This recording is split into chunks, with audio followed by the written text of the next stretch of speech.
The monk who sold his Ferrari. Your life is a product of choice. आप अपनी life में आज जो कुछ भी हैं अपने द्वारा लिए गए डिसीजन और चॉइस की वजह से हैं। अगर आप सक्सेसफुल हैं तो आप अपनी चॉइस की वजह से हैं।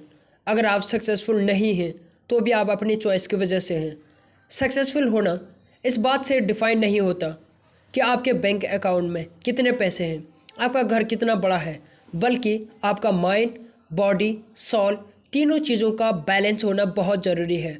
लेकिन एक चीज़ हम सब में कॉमन है, हम सब अपनी लाइफ में ग्रो करना चाहते हैं। अब इस पार्टिकुलर मोमेंट पर भी आपके पास एक चॉइस है। आप इस वीडियो को देखें और इससे कुछ सीखें और इससे अपनी लाइफ में इम्प्लीमेंट करें, या फिर इससे ऐसे ही देखकर छोड़ दें। ऐसे ही एक चॉइस एक सर्वर अटैक आने के बाद इस बुक के कैरेक्टर जूलियन के पास भी थी। जब उसके डॉक्टर ने उसे कहा या तो वह लॉ प्रैक्टिस को छोड़ दे या फिर अपनी लाइफ को, क्या थी जूलियन की वह चॉइस जिसने उसकी पूरी ज़िंदगी ट्रांसफॉर्म कर दी।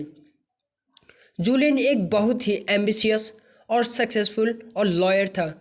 उनके डेडिकेशन और हार्ड वर्क की वजह से उनके पास वो सब कुछ था जो नॉर्मल लोग सिर्फ ड्रीम में सोचते हैं। एक ज़बरदस्त रिपुटेशन, $1 मिलियन की इनकम, एक बड़ा सा मेंशन और एक शाइनिंग रेड फरारी। ये सब कुछ अचीव करने के लिए उसने दिन रात काम किया था, जिसका असर उसकी बॉडी पर दिखाई दे रहा था। उसकी शादी टूट चुकी थी। उसकी आउट ऑफ बैलेंस लाइफस्टाइल और ईटिंग हैबिट की वजह से वह ओवरवेट हो चुका था। 53 की उम्र में वह 70 जितना दिखने लगा था, जिसका परिणाम फाइनली हार्ट अटैक के रूप में सामने आया। तब डॉक्टर्स के द्वारा दिए गए चॉइस के बाद जूलियन ने लॉ प्रैक्टिस छोड़ दी।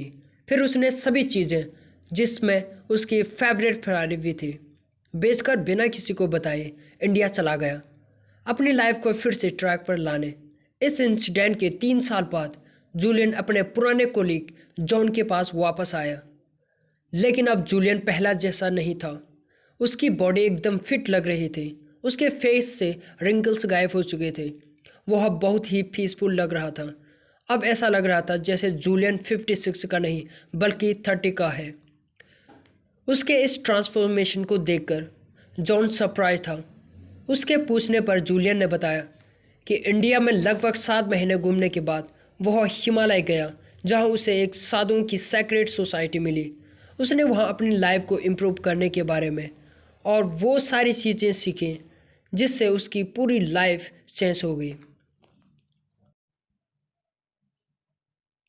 अपनी वही टेक्निक्स वह जॉन के साथ शेयर करने आया था। फिर उसने जॉन को एक स्टोरी बताई जिसमें वो सातों टेक्निक्स थी जिससे किसी की भी लाइफ में मेंटल, स्पिरिचुअल और फिजिकल बैलेंस आ सके। जूलियन जॉन को अपनी आंखें बंद करके इस स्टोरी को विजुलाइज करने के लिए कहा।